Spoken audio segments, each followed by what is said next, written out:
यस्मिन् सर्वयतः सर्वम् यः सर्वं सर्वदृक् तथा सर्वभावपदातीतं स्वात्मानं तं स्मराम्यहम्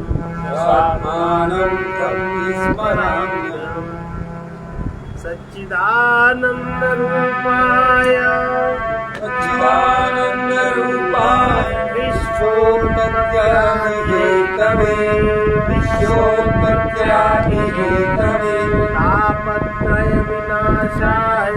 तापत्रय विनाशाय श्रीकृष्णाय वयं नमः। ये हम लोगों ने कल जो सुना था कि जिस मोक्ष ने पहले तप से ज्ञान आदि लक्षण ब्रह्म से उत्पन्न हुए हिरण्यगर्भ जिसने पहली बार में ही हिरण्यगर्भ को जान लिया, इसकी अपेक्षा पहले उत्पन्न हुए हिरण्यगर्भ को ऐसा प्रश्न होने पर जो जल से पूर्व अर्थात जल सहित जो पांचों तत्वों से पहले उत्पन्न हुआ था, अर्थात जो तन्मात्राएं हैं, सूक्ष्म तन्मात्राएं हैं, उनको उसने पहले जानता है। और देवादि शरीरों को उत्पन्न कर संपूर्ण प्राणियों की गुहा हृदयाकाश में प्रविष्ट हो।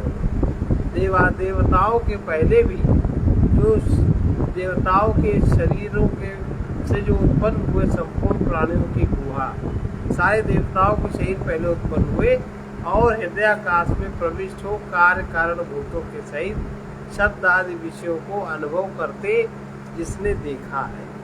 हमारे सूक्ष्म शरीर को उत्पन्न होते हुए जिसने देखा है और उसके बाद जो स्थूल शरीर के तत्व हैं जो उसको उत्पन्न होते हुए अनुभव करता है, अर्थात जब उसका शरीर बनता है तो प्राणी जागृत अवस्था में रहता है। और जब पहली बार जानने का मतलब है कि वो जागृत हो गया, तो जागृत होने पर उसने अपने को हिरण्यगर्भ में पाया, सूक्ष्म शरीर में उसने अपने को पाया, इसका भाव है। और फिर वो जागृत रहा तो स्थूल शरीर उसका गर्भ में जिस प्रकार बना या जागृत अवस्था में जिस प्रकार बनता बिगड़ता है उसको वो जानता है, अनुभव करते देखा है।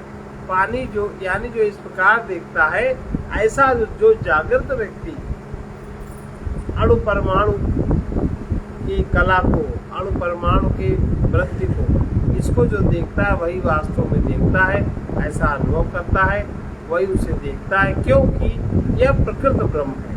प्रकृति में स्थित ब्रह्म इस प्रकार है और जो प्रकृति के परे ब्रह्म है उसका अपना दूसरी बात है। तथा या प्राणेन संभवत्यदितिर्देवतामयी, या प्राणेन संभवत्यदितिर्देवतामयी, गुहां प्रविश्य तिष्ठन्तीं, गुहां प्रविश्य तिष्ठन्तीं, या भूते विद्यजायत, या भूते विद्यजायत, एतद्वै तथा। जो देवतामयी माने दिव्य अदिति प्राण रूप से प्रकट हो, प्राण भी तो सूक्ष्म शरीर का एक अंश है, तथा जो बुद्धि रूप से गुहा में प्रविष्ट होकर, जो प्राण बुद्धि गुहा में प्रविष्ट होकर रहने वाली सूक्ष्म शरीर के साथ भूतों के साथ जो उत्पन्न हुई, जो पंचभूत उत्पन्न हुए, उनके साथ जो देवतामय अदिति प्राण शक्ति उत्पन्न हुई है, उसे देखो। जो इस प्राण सत्व के बुद्धि के स्पंदन को जो देख लेता है, वास्तव में वही देख पाता है। और जो बुद्धि का स्पंदन, बुद्धि में प्राणों का स्पंदन किस प्रकार हो रहा है, जो इसको नहीं समझ पाता, वो जागृत व्यक्ति जो सर्वदेवतामयी सर्वदेव स्वरूप आदिति प्राण अर्थात हिरण्यगर्भ रूप से पर ब्रह्म से उत्पन्न हो। सूक्ष्म कारण जगत से उत्पन्न, कारण जगत पर ब्रह्म है, और शब्द आदि विषयों का भक्षण करने के कारण, शब्द आदि विषय जिसमें समाये हैं, जो उनको भक्षण किए अपने में जो समाये हैं, उसको आदिति कहते हैं। बुद्ध रूप गुहा में पूर्ववत, बुद्ध रूप गुहा में पहले की तरह वो प्रविष्ट हुई। उस अदिति को देखो। उस अदिति की ही विशेषता बतलाते हैं कि जो भूतों के सहित अर्थात भूतों में ही वो शक्ति समन्वित रूप से उत्पन्न हुई। यही तुम्हारा पूछा हुआ प्रश्न है, यही सत्य है, ऐसा बता रहे हैं। अब अरणिस्थ अग्नि में ब्रह्म दृष्टि, जो अग्नि है, अरण्य से जो अग्नि उत्पन्न होती है, उसमें ब्रह्म दृष्टि किस प्रकार है, उसमें ब्रह्म को किस प्रकार से देखें, अनुभव करें। अरण्यो अरण्योर निहितो जात वेदा, गर्भैव सुब्रतो गर्भिणी भी, गर्भैव सुब्रतो गर्भिणी भी, दिवे दिवे ईड्यो जाग्रव, वद्भिर्विस्मद्भिर्म मनुष्येभिरग्नि, वद्भिर्विस्मद्भिर्म मनुष्येभिरग्नि। गर्भिणी स्त्रियों के द्वारा भली प्रकार पोषित हुए। जिस प्रकार से स्त्रियों के गर्भ में गर्भ भली प्रकार से पोषित होता है, उसके समान जो अग्नि दोनों अरण्यों के बीच में स्थित है ना, नीचे के अरण्य और ऊपर के अरण्य, बीच में अग्नि है, और जब दोनों को आप मिलाएंगे तब वो अग्नि प्रकट हो जाएगी। तो जिस प्रकार अग्नि दोनों अरण्यों के बीच में स्थित है, तथा जो प्रमाद शून्य एवं होम सामग्री युक्त पुरुषों द्वारा नित्य प्रति स्तुत किए जाने योग्य है, यही वो ब्रह्म है। अग्नि रूप में ब्रह्म की उपासना, जैसे गर्भ में अग्नि के द्वारा स्त्री के गर्भ में परिपूर्ण पालन पोषण हो जाता है गर्भ का, उसी प्रकार से जो अग्नि दोनों अरण्यों के बीच में स्थित है, जिनको मिलाने से अरण्य उत्पन्न होगी, जो प्रमाद शून्य व्यक्ति है, जिसकी बुद्धि में विवेक है, जिसकी बुद्धि प्रमाद नहीं करती, बुद्धि में आलस्य जिसके नहीं है, वो होम सामग्री युक्त जितना भी अग्नि में समाहित होने वाली सामग्री है, सात्विक सामग्री है, उससे युक्त पुरुषों द्वारा, उससे जो लोग युक्त हैं, उसे नित्य प्रति स्तुति करते हैं, और उस अग्नि में जो होम सामग्री का हवन करते हैं, वो वही अग्नि, वही ये ब्रह्म है, ऐसा वो लोग जानते हैं। जो अध्यक्ष के रूप से ऊपर और नीचे की अरण्यों में निहित अर्थात स्थित हुआ और होम किए हुए संपूर्ण पदार्थों का भोक्ता अध्यात्म रूप से अग्नि है। जैसे गर्भिणी अंतर्वर्ती स्त्रियां शुद्ध अन्न पान आदि के द्वारा अपने गर्भ की बहुत अच्छी तरह से रक्षा करती हैं, उसी प्रकार जो यज्ञ करने वाले योगी जन जिसे धारण करते हैं, तथा घृत होम सामग्री युक्त जो कर्म पारायण और जागरणशील प्रमाद शून्य याजकों और ध्यान भावना युक्त योगियों द्वारा जो क्रमशः यज्ञ और हृदय देश में स्तुत किए जाने योग्य है, ऐसा जो अग्नि है वो निश्चय ही प्रकृत ब्रह्म है। प्रकृति में स्थित ब्रह्म, पांचों तत्वों में ब्रह्म किस प्रकार से स्थित है उसको बता रहे।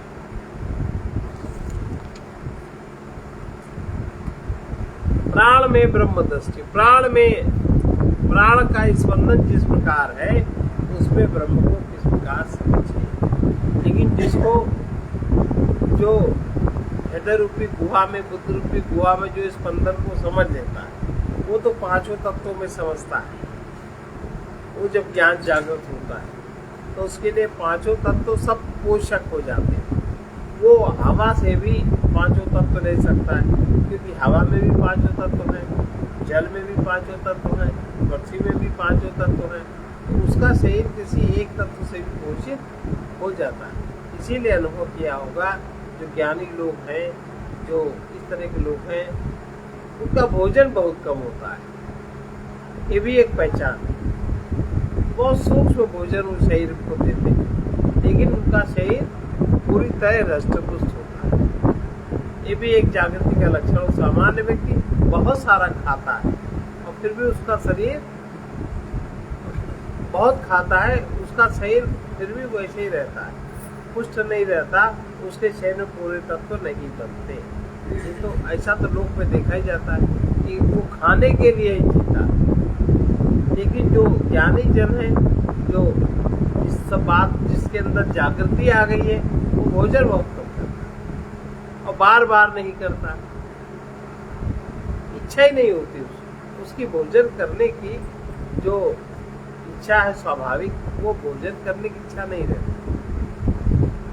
जो जीवन जीने लगता है फिर उसका भोजन कम हो जाता है। अब प्राण में ब्रह्म दृष्टि, प्राण में ब्रह्म किस प्रकार अनुभव करें। यतश्चौदेति सूर्योस्तम, यतश्चौदेति सूर्योस्तम, यत्र च गच्छति, यत्र च गच्छति, तं देवाः सर्वे अर्पिताः, देवाः सर्वे अर्पिताः, तदुनातेति कश्चन, तदुनातेति कश्चन, एतद् वै तत्, एतद् वै तत्। जहाँ से सूर्य उदित होता है और जहाँ अस्त होता है, उस प्राणात्मा में अन्न आदि, वो वाग आदि, अन्न में और वाणी में। अन्न को आप कैसे जानते हैं? जब कोई बताता है वाणी से तब तो जानते हैं ये अन्न है, ये है, ये है। संपूर्ण देवता अर्पित है उस प्राणात्मा में। सबका प्राण का प्राण सूर्य है और वो जहाँ से उदय होता है, जहाँ से अस्त होता है, उस प्राणात्मा में संपूर्ण देवता अर्पित है। संपूर्ण देवता अर्पित है उसके सहारे, और उसका कोई भी, उस देवता का कोई भी उल्लंघन नहीं कर सकता, उसके नियम को कोई भी भंग नहीं कर सकता। यही वो ब्रह्म इसके नियम को कोई भंग नहीं कर सकता, यही वो ब्रह्म है जिससे, जिस प्राण से नित्य प्रति सूर्य उदय होता है। प्राण शक्ति से उदय होता है, शक्ति ही तो है। जिस प्राण शक्ति से नित्य प्रति सूर्य उदित होता है और जिस प्राण में ही वो नित्य प्रति अस्त भाव को प्राप्त होता है, उस शक्ति, उस प्राण शक्ति में ही अस्त भाव को प्राप्त होता है। उस प्राणात्मा में स्थित समय, अग्नि और अधिदैव और वाग आदि अध्यात्म, सभी सूक्ष्म इंद्रियां, सभी सूक्ष्म देवता और सभी पोषण करने वाले तत्व, सभी देवता उसमें अर्पित है, माने सब उसी में प्रविष्ट है। सूर्य की जो प्राण शक्ति है सब उसी में प्रविष्ट है, उससे अलग कोई नहीं है। जैसे रथ की नाभि में समस्त आरे जुड़े हैं, वो प्राण भी ब्रह्म ही है, वही यह सर्वात्मक ब्रह्म है। उसका अतिक्रमण, उसके नियम का अतिक्रमण कोई नहीं कर सकता। अर्थात उस ब्रह्म के तादात्म्य भाव को पार करके कोई भी उससे अन्यत्व को प्राप्त नहीं होता। उसका जो तादात्म्य, सूर्य के प्राण ऊर्जा का जो तादात्म्य सबसे है, सूक्ष्म जगत से लेके देवताओं से लेके सूक्ष्म सृष्टि तक, जड़ पदार्थ तक, उसका कोई भी, उसके तादात्म्य को कोई भी पार नहीं कर सकता। उसको कोई पार कर ले, कोई भी उसे अंत्यत्व को प्राप्त नहीं होता, कोई उसका अंत नहीं जान सकता।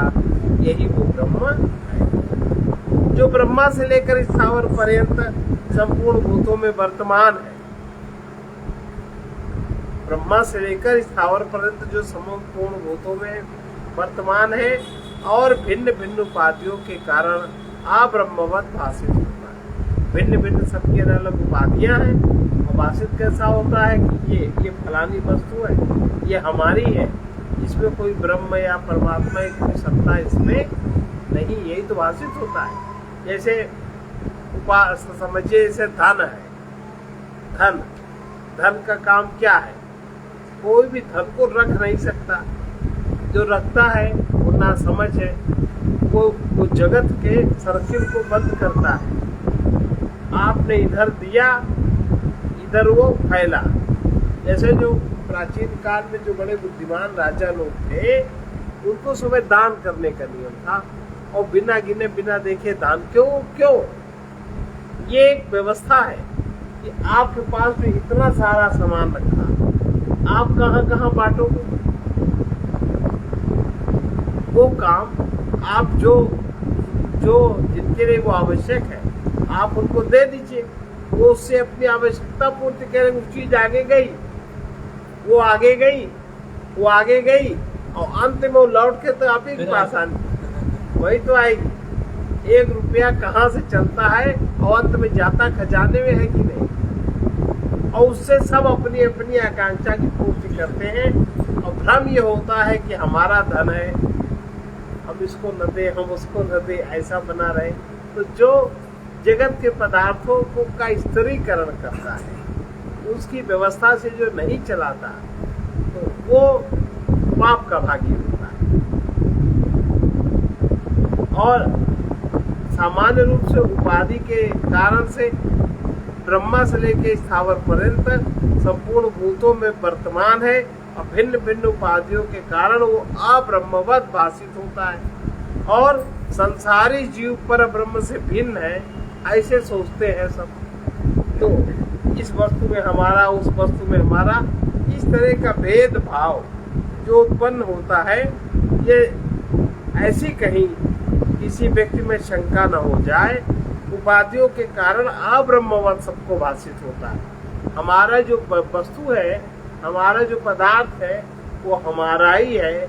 हम जो हैं, हम सबसे अलग हैं। हम अपना वस्तु इससे नहीं जोड़ेंगे, हम अपना उसको नहीं बांटेंगे, हम हिस्सा नहीं करेंगे, क्योंकि हम अपने साथ ही रखेंगे। ये जो भाव उत्पन्न होता है, वो संसारी जीव पर ब्रह्म से भिन्न अपने को अनुभव करता है, और फिर वो पर ब्रह्म को ढूंढता है कि शांति कहाँ मिले, ढूंढता है।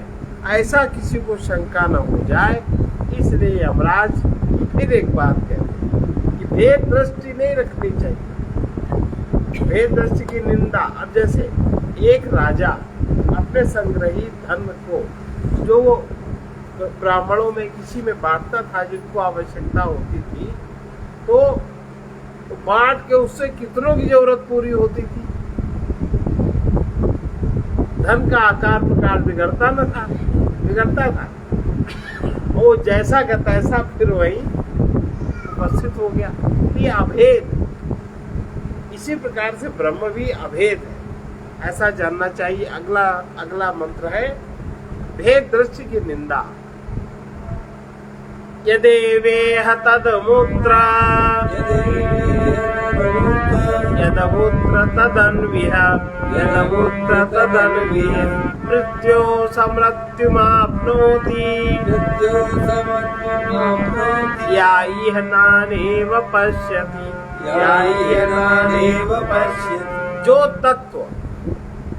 जो तत्व देहेंद्रीय संघात में भासता है, एक दूसरे के सहारे जो इंद्रियां कार्य करती है, जैसे प्रत्येक ज्ञानेंद्री प्रत्येक कर्मेंद्री से चलती है। आंख कब काम करेगी? जब पैर चले। जब पैर आंख देखती है, तब पैर उसी दिशा में चलते हैं,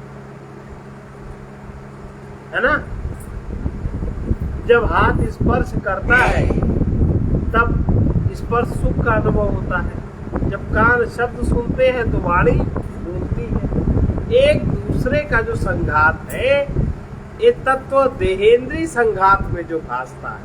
अब इस बात को जो समझे, जो केवल मैं के चक्कर में पड़े रहते हैं, हम के चक्कर में पड़े रहते हैं, वो बाहर के आकार प्रकार जो उपाधियों में ही पड़े रहते हैं, तो उन उपाधियों के कारण देहेंद्रीय संघात का उन्हें पता नहीं चलता। उनको लगता है आंख अलग है, पैर अलग है, मुंह अलग है, पूरा शरीर अलग है, तो जबकि सब एक दूसरे से जुड़ा, एक दूसरे, और सबका जोड़ कहाँ? मस्तिष्क में, मन में, बुद्धि में, अंत में सबका जोड़ कहाँ? उस आत्मा में। किस प्रकार से? तो ये शरीर में देहेंद्रीय संघात किस प्रकार बना है, जो प्रत्येक इंद्री सक्रिय है, प्रत्येक इंद्री का अपना अपना काम है और एक दूसरे पर सब निर्भर है। प्राणों पे सब इंद्रियां निर्भर है। सूर्य की जो प्राण ऊर्जा है, प्राण शक्ति है, उसमें जो ब्रह्म है, उसमें सारे इंद्रियों के क्रियाकलाप निर्भर है। आपकी धड़कन भी उसी से, तो आप आराम से रहते हो शरीर में। अब ये परमात्मा की कृपा का जो जागता है, जो जागृत है, वो इस कृपा का अनुभव करता है, वो कृतकृत्य होता है। उसके पास और कुछ करने के लिए फिर समय नहीं रहता। वो लोकेशनाओं की पूर्ति करे, उसके पास समय नहीं रहता। उसमें फिर कोई लोकेशना नहीं रहती, तब लोकेशना समाप्त होती है। और जो इस तत्व, जो तत्व इस देहेंद्रीय संघात में भासता है, देह के साथ जो इंद्रियां हैं उनका जो संघात है, सब एक साथ सबका जोड़ भाषित होता है, वही अन्यत्र देह आदि से परे भी वही है जो इसमें। इसलिए अगर आपको सत्य को जानना है तो अपने देह में अनुभव करो, देह की व्यवस्था में अनुभव करो, कुल मिला के कहने का तात्पर्य। और वही अन्यत्र देहादि से परे भी है, और जो अन्यत्र है वही इस देह में भी है। ऐसा कुछ नहीं है ब्रह्मांड में जो आपके इस देह में न हो। जो मनुष्य इस तत्व में नानात्व देखता है,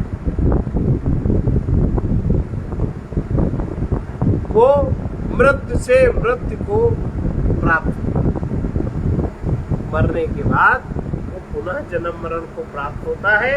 उसकी गति अमृत की ओर नहीं होती, उसकी गति आत्मा की ओर नहीं होती, वो परम तत्व की ओर नहीं जाता। वो पुनः मृत्यु से मृत्यु को, जड़ पदार्थों को प्राप्त होता है और उसी से छूटता है, उसी को पुनः प्राप्त होता है। आया समझ? बहुत गंभीर बात है। यमराज कहते हैं कि जो तत्व इस देहेंद्रीय संघात में भासता है, देह और इंद्रियों का जो संघात है, हम जिसमें बैठे हैं बड़े आराम से, जो तत्व इसमें आभास है, अब वो तो आभास कभी कर ही नहीं सकते, क्योंकि साक्षी कभी हम हुए नहीं, साक्षी नहीं हुए, साक्षियों के कभी कुछ देखा नहीं, और बार बार वो शब्द सुनाई पड़ता है तो शब्द भी व्यर्थ का लगने लगता है। अरे क्या वही बात विचार नहीं करते। जो तत्व इस देहेंद्रीय संघात में भासता है, वही अन्यत्र देह आदि से परे भी वही तत्व है। देह से परे जिसको खोजते हो, जिसको ढूंढते हो, यही तत्व है, वही इसमें है। जो अन्यत्र है वही इसमें है। जो मनुष्य इस तत्व में नानात्व देखता है कि यहाँ अलग वहाँ अलग, जो अलगाव देखता है, वो मृत्यु से मृत्यु को, जन्म मरण को प्राप्त मरता है, पुनः वो जन्म मरण को प्राप्त होता है। जो इस लोक में कार्य कारण देहेंद्रिय रूप उपाधि से युक्त होकर अविवेकियों को संसार धर्म युक्त भास रहा, जो उपाधि से युक्त है, अविवेकी लोग हैं, उनको संसार धर्म युक्त भास रहा है। स्वस्वरूप में स्थित वही ब्रह्म अन्यत्र देहादि से परे नित्य विज्ञान घन स्वरूप और संपूर्ण धर्मों से रहित है। और इस देह में भी संपूर्ण धर्मों से रहित है। लेकिन संसारी लोगों को जो आभास होता है, उनको लगता है कि ये धर्म मेरा, ये तुम्हारा, ये उनकी दृष्टि दूसरे प्रकार की होती है। जो इस लोक में कार्य कारण देह इंद्रिय रूप उपाधि से युक्त होकर अविवेकियों को संसार धर्म युक्त भास रहा है। स्वस्वरूप में स्थित, अपने स्वरूप में जो स्थित लोग हैं, स्वरूप का जिनको बोध हो गया है, स्वस्वरूप में स्थित वही ब्रह्म अन्यत्र माने देह आदि से परे नित्य विज्ञान घन स्वरूप संपूर्ण संसार धर्मों से रहित है। और इसके अंदर भी वो संपूर्ण देहेंद्रीय धर्म से वो रहित है। देहेंद्रीय का धर्म अलग है, उस उसको संघात करने वाला, उसको जोड़ने वाला, उसको ठीक से कार्य कराने वाला वो तत्व अलग है। वो देहादि से परे नित्य विज्ञान घन स्वरूप संपूर्ण संसार धर्मों से रहित है तथा जो अमूत्र उस आत्मा में अर्थात परमात्मा भाव में स्थित है। इस प्रकार जो स्वयं में स्थित हो जाता है, जो उस परम भाव में स्थित हो जाता है, जो क्षुद्र भाव उपाधि भाव जिसके छूट जाते हैं, क्षुद्र भाव उपाधि भाव जिसके छूट जाते हैं, वो इस लोक में नाम रूप कार्य कारण रूप उपाधि के अनुरूप भासने वाला आत्म तत्व ही है। जो नाम रूप में भासता है, जो उपाधियों में भासता है, जो कार्य कारण में भासता है, वो आत्म तत्व ही है और दूसरा कोई तत्व वो नहीं। अब नाम है, जिंदा हो तब तो नाम काम कर रहा है, रूप है, जिंदा शरीर में काम करता है। अभी वो तत्व हट जाए, कोई अस्तित्व बचा? कुछ नहीं बचा। वो अनुरूप आपके कार्य कारण उपाधि के अनुरूप भासने वाला, लोक में नाम रूप कार्य कारण उपाधि के रूप भासने वाला आत्म तत्व है और कोई दूसरा तत्व। ऐसा होने पर भी, इतना सहज होने पर भी जो पुरुष उपाधि के स्वभाव और भेद दृष्ट रूप अविद्या से मोहित होगा, जो उपाधि का स्वभाव से मोहित है, उपाधि का अहंकार उपाधि है, अहंकार का क्या स्वभाव है? मैं ये आकार मेरा मेरा मेरा, इस स्वभाव को जो जानता है। इसी तरह से अन्य उपाधियां, आपका नाम है, नाम का व्यवहार होता है जगत में, जो उसके अनुसार नहीं बरतता उसका जगत में व्यवस्थित तो नहीं माना जाता। तो जो ऐसा होने पर भी जो पुरुष उपाधि के स्वभाव, जो उपाधि के स्वभाव को जानता है, भेद दृष्ट रूप अविद्या से मोहित होकर उस अभिन्न भूत एक रूप ब्रह्म में मैं परमात्मा से भिन्न हूँ, अविद्या में स्थित होकर, और परमात्मा मुझसे भिन्न है, इस प्रकार जो भिन्न भिन्न देखता है वो मृत्यु से मृत्यु को वरण करता है।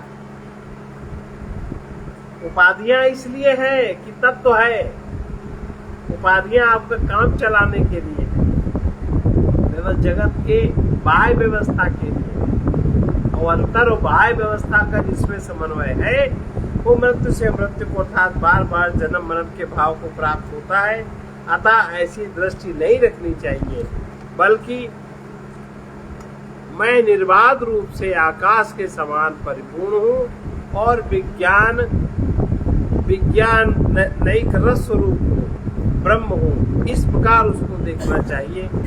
यही इस वाक्य का अर्थ है। लेकिन जो स्थित हो गया है अपने स्वभाव में, उसकी यही दृष्टि है विवेकी की।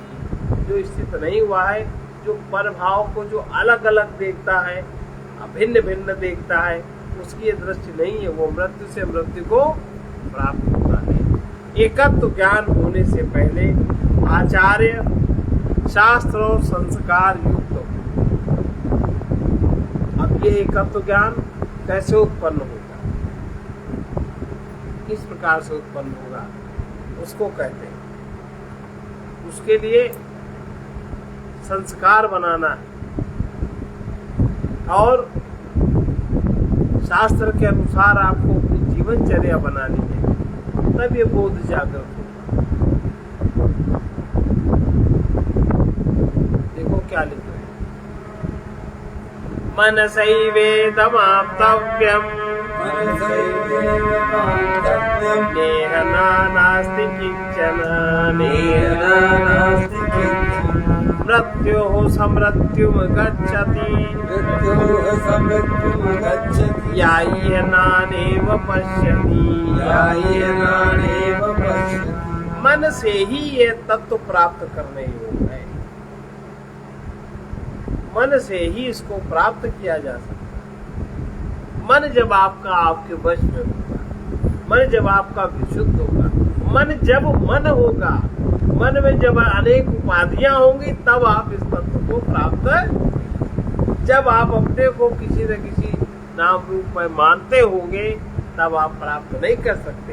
मन जिस तत्व से बना है, मन जो स्वाभाविक मन होगा, हम लोगों के मन अस्वाभाविक है, जो है नहीं वो मान लेते हैं, जिसकी जरूरत नहीं वही चाहिए, और जो अभिन्न है, जो संग्रह करने वाला पदार्थ उसको संग्रह नहीं करते हैं, दुनिया भर का सब संग्रह किए रहते हैं।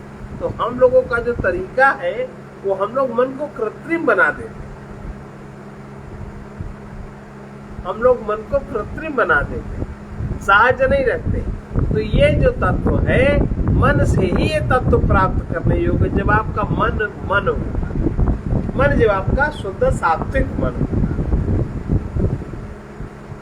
राजसी मन में पदार्थ के आधार को लेकर अनेक प्रकार की चंचलताएं होती हैं, तामसी मन में अनेक प्रकार के आवरण होते हैं। शुद्ध सात्विक मन ही इस तत्व को प्राप्त कर सकता है। इस ब्रह्म तत्व में नाना नामक तत्व कुछ नहीं, अनेक प्रकार कुछ नहीं है इसमें। जो पुरुष इसमें नानात्व अलगाव देखता है वो मृत्यु से मृत्यु को जाता है। मन के द्वारा ही एक रस ब्रह्म, सब कुछ आत्मा ही है और कुछ दूसरा तत्व नहीं है। ये मन से आप इसको जान सकते हो, पकड़ सकते हो। बाकी इस प्रकार प्राप्त करने योग्य है। इस प्रकार उसकी प्राप्ति हो जाने पर नानात्व को स्थापित करने वाली जो अविद्या है, अविद्या से निवृत्त हो जाने से इस ब्रह्म तत्व में किंचित मात्र भी, अणु मात्र भी नानात्व तो नहीं रहता। अविद्या जब समाप्त हो जाती है, नाम रूप उपाधि जब उनके मिथ्यात्व समझ में, मिथ्यात्व छूटता नहीं है, वो जब समझ में आ जाता है तो वो समझ अलग हो जाती है, और जहां से मिथ्यात्व का बंधन है वो चीज अलग दिखती है, वो भी रहता है, वो भी रहता है। तो जो वो मिथ्यात्व का बंधन जो देखने वाला तत्व है, उस स्थान की जागृति में वहां पर अणु मात्र भी नानात्व तो नहीं रहता। किंतु जो पुरुष अविद्या रूप से तिमिर रोगग्रस्त दृष्टि को नहीं त्यागता, अंधकार को जो नहीं त्यागता बल्कि नानात्व ही देखता है, वो इस प्रकार थोड़ा सा भी भेद आरोपित कर लेता है, मृत्यु से मृत्यु को प्राप्त होता है, अर्थात जन्म मरण को प्राप्त होता है।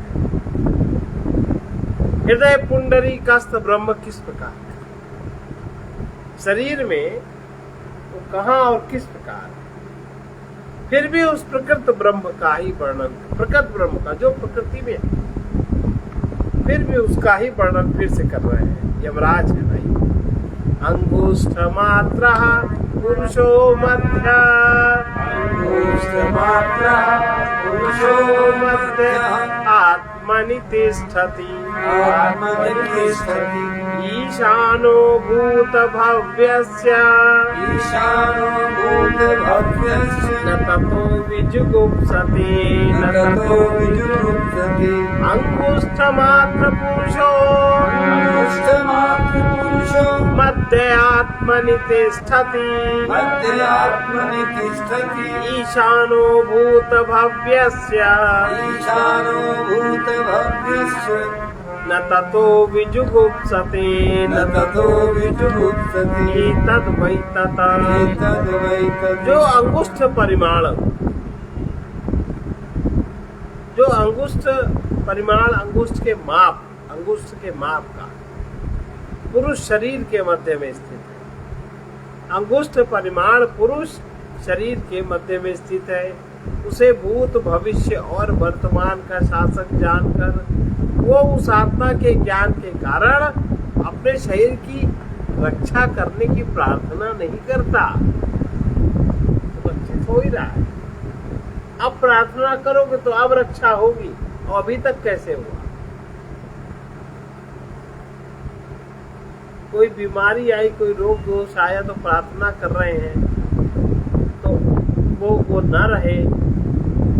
तो जब उसका नियम इतना अविचल है, नियम से तुम नियम से चलने लगो, संस्कारित जीवन जीने लगो, वो सारे वेग अपने आप कमजोर पड़ जाएंगे। जिस तरह जिंदगी जी जाती है वैसे जीने।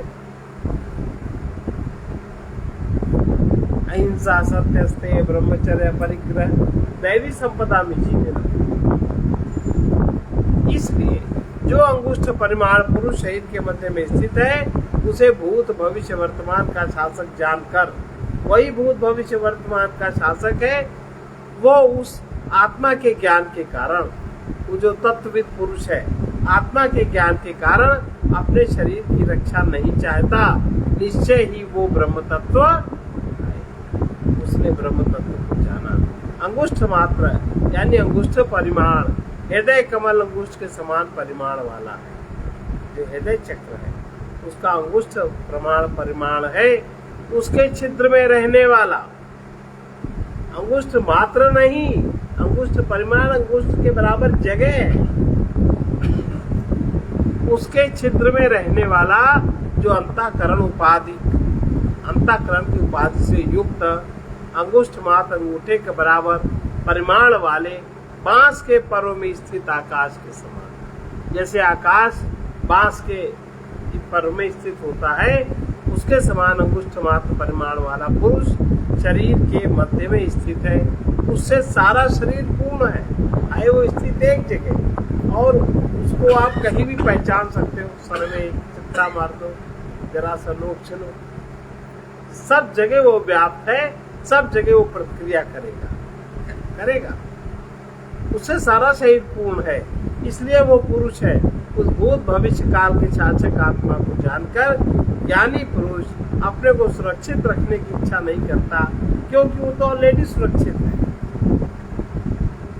इत्यादि शेष पद की पूर्ववत व्याख्या समझनी चाहिए। इसलिए तथा अंगुष्ठ मात्र पुरुषो, अंगुष्ठ मात्र पुरुषो, ज्योतिरिवादुमकः,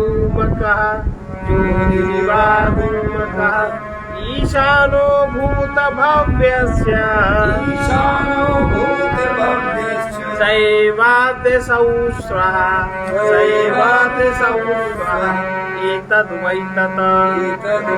ये अंगुष्ठ मात्र पुरुष घूम रही ज्योति के समान। इस ज्योति में धुआं नहीं होता, निरंतर प्रकाशित। तो ये भूत और भविष्य का शासक है। आपने भूत में जो कुछ किया वो वर्तमान में जानता है, उसी नियम से वो आपके शरीर और सूक्ष्म शरीर को चलाता है। वो भूत का सारा कालखंड आपका जानता है, और वही कब क्या क्या हो, कब क्या चीज प्रकट होनी चाहिए, उस तरह की गति वो आपके जीवन में पैदा करता है। होता है कि नहीं? आप कुछ कर सकते हो उसमें। कब कैसा क्या होना चाहिए आपके भूत के अनुसार, भूत काल में आप जिन कर्मों के कर्ता बने, भोक्ता बने, वही भोक्ता के भोग को उसी क्रम से जीवन में लाके आपके वर्तमान जीवन का निर्वाह करवाता है। और वर्तमान काल में है, और वही काल वही उसी प्रकार का वो भविष्य में भी रहेगा। इसलिए संभल के रहना चाहिए। निश्चय ही वो ब्रह्म तत्व है। उसके अलावा इतना नियमित व्यवस्था और किसी की नहीं हो सकती। यह अंगुष्ठ मात्र पुरुष धूम रहित ज्योति के समान है, जो योगियों को इस प्रकार हृदय में लक्षित होता है। योगी लोग जिसको हृदय देश में अनुभव करते हैं, लक्ष्य करते हैं, वो भूत और भविष्य का शास्ता, भूत और भविष्य का शासक। भूत में आपने जो जो कैसा किया, वर्तमान में कैसी कैसी व्यवस्था चलनी है, वही तय करता है, और वो उसी प्रकार से आगे बढ़ाता है। और भविष्य में, वर्तमान में आप उसी तरह जी रहे हो, और अभी जो आप करोगे वो भविष्य में शास्ता वही होगा, उसी प्रकार होगा। वो नित्य कूटस्थ आज इस समय प्राणियों में वर्तमान है, और कल भी वही उसी प्रकार से वर्तमान रहने वाला है। अर्थात उसके समान कोई और पुरुष उत्पन्न नहीं हो सकता, न हुआ है न होगा। कोई कहते हैं नहीं है ऐसा, जो पक्ष है वो यद्यपि नान्यता प्राप्त नहीं होता, तथा उसका बुद्धों का जिसके ऊपर असर है वो थोड़ा इधर उधर समझ की बात करते हैं, लेकिन उनकी बातें सत्य नहीं होती। वो अंगुष्ठ मात्र पुरुष धूम रही ज्योति के समान है, और जो योगियों के हृदय में इस प्रकार हृदय में लक्षित होता है वो भूत और भविष्य का शास्ता नित्य कूटस्थ आज इस समय प्राणियों में वर्तमान है और वही कल भी रहेगा, अर्थात उसके समान कोई और पुरुष उत्पन्न नहीं होगा। इससे उसके समान न कोई हुआ है और न कोई होगा, वो ज्यों का त्यों रहेगा।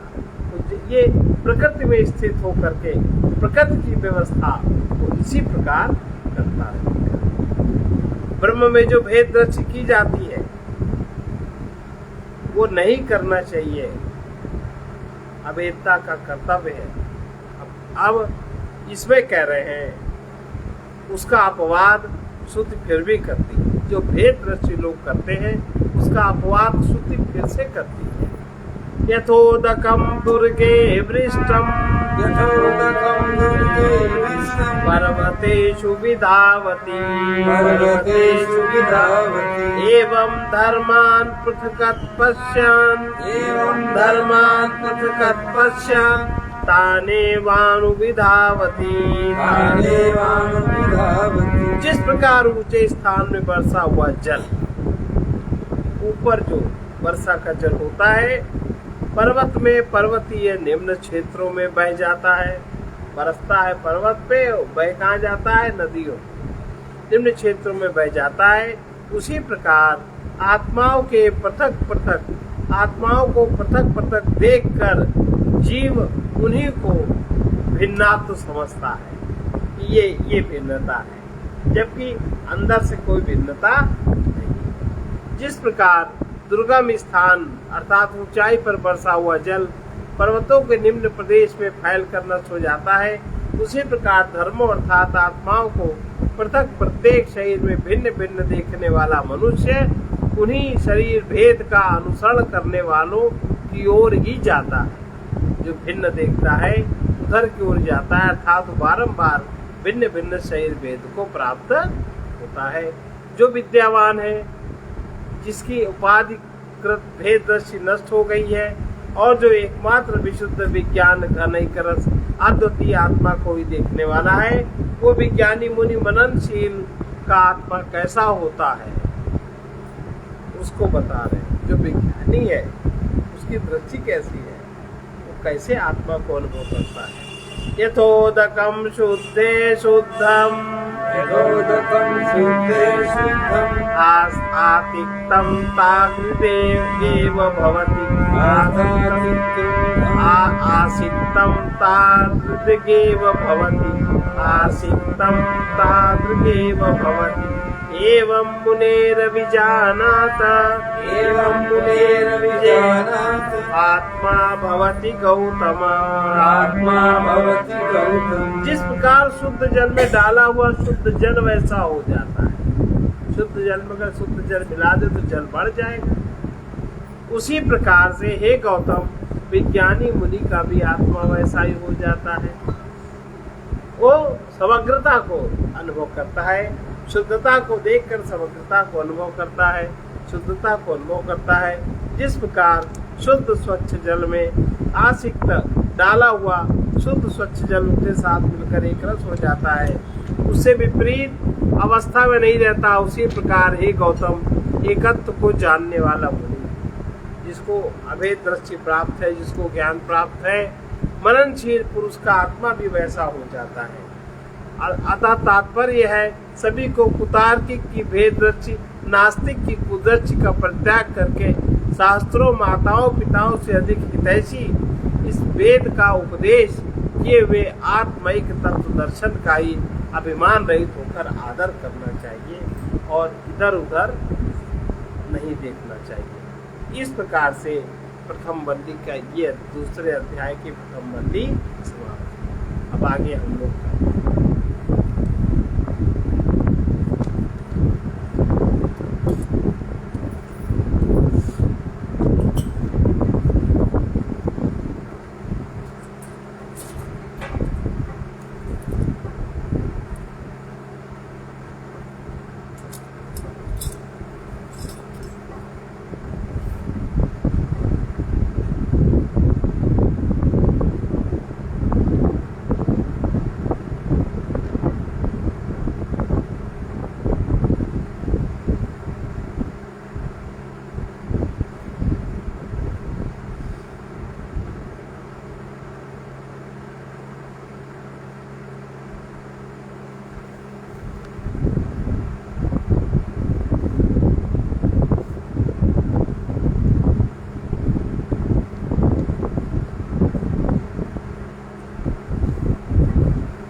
जान गए तुम हो पर ये कुछ भी नहीं हो। हम जान गए तुम हो और ये कुछ भी नहीं हो। जो कुछ हो विलक्षण हो तुम जैसे भी कहीं हो। जो कुछ हो विलक्षण हो जैसे भी कहीं हो। तुम झलक दिखाते कभी ज्ञानी के ज्ञान में। झलक दिखाते कभी ज्ञानी के ज्ञान में। तुम समझ में आते कभी ध्यानी के ध्यान में। एक तुम समझ में आते कभी ध्यानी के ध्यान में। तुम चेतना बन चमकते हो स्वाभिमान में। तुम चेतना बन चमकते हो स्वाभिमान में। तुम शूद्र में हो और तुम ही हो महान में। तुम क्षुद्र में हो और तुम ही हो महान में। इस झूठ के पर्दे में हो जो कुछ हो सही हो। इस झूठ के पर्दे में हो जो कुछ हो सही हो। हम जान गए तुम हो पर यह कुछ भी नहीं हो। हम जान गए तुम हो पर ये कुछ भी नहीं हो। जो कुछ हो विलक्षण हो तुम जैसे भी कहीं हो।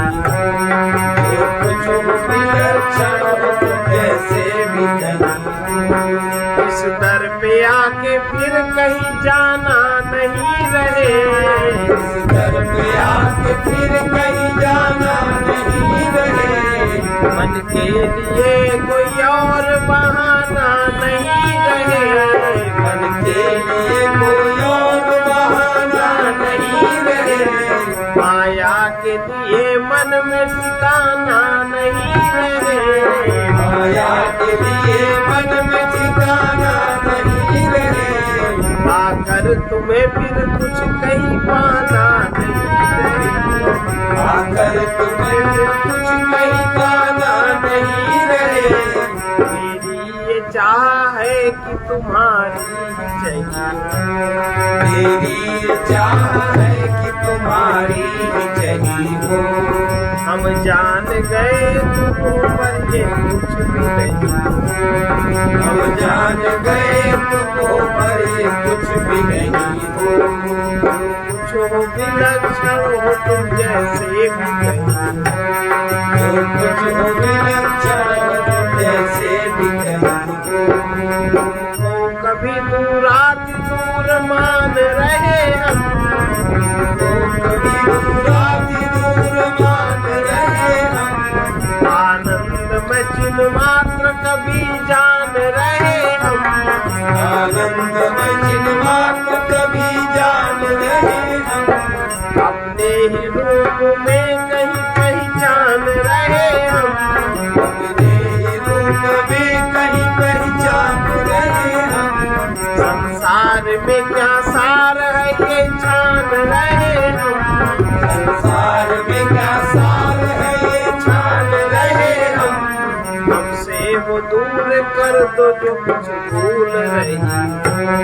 हमसे वो दूर कर दो जो कुछ भूल रही हो। हम जान गए तुम हो पर ये कुछ भी नहीं हो। हम जान गए तुम हो पर ये कुछ भी नहीं हो। इस झूठ के पर्दे में हो जो कुछ हो सही हो। इस झूठ के पर्दे में वो जो कुछ हो सही हो। तुमसे ही मिला करता पुण्य पाप का जीवन। तुमसे ही मिला करता पुण्य पाप का जीवन। तुमसे मिला करता है वर या शाप का जीवन।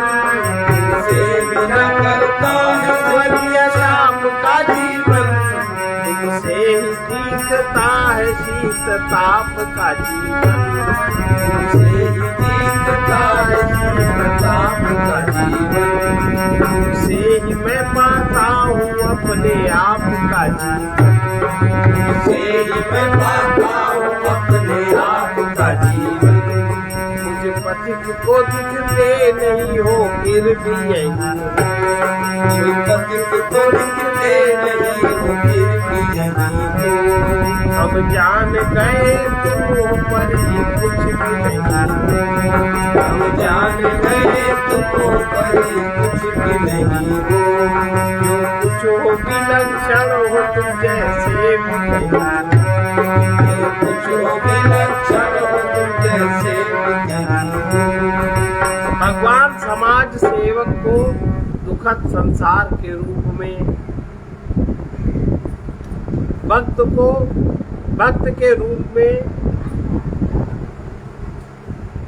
भक्त के रूप में भक्त को भक्ति के रूप में, जिज्ञासु को ज्ञान के रूप में, प्रत्येक भावुक प्रेमी को भावानुसार विविध रूप में मिलते हैं। सर्वे भवन्तु सुखिनः, सर्वे सन्तु निरामयाः, सर्वे भद्राणि पश्यन्तु मा कश्चित् दुःखभाग्। कृष्णाय वासुदेवाय हरे परमात्मने प्रणतक्लेशनाशाय गोविन्दाय नमो नमः। ओम वीर महाविष्णु उग्रवीर महाविष्णु ज्वलन्तं सर्वतोमुखं नृसिंहं भीषणं भद्रं मृत्युं नमाम्यहम्। असतो मा सद्गमय तमसो मा ज्योतिर्गमय विद्युन्मानतं गमय। ॐ पूर्णमदः पूर्णमिदं पूर्णात् पूर्णमुदच्यते पूर्णस्य पूर्णमादाय पूर्णमेवावशिष्यते। ॐ शान्ति शान्ति शान्तिः।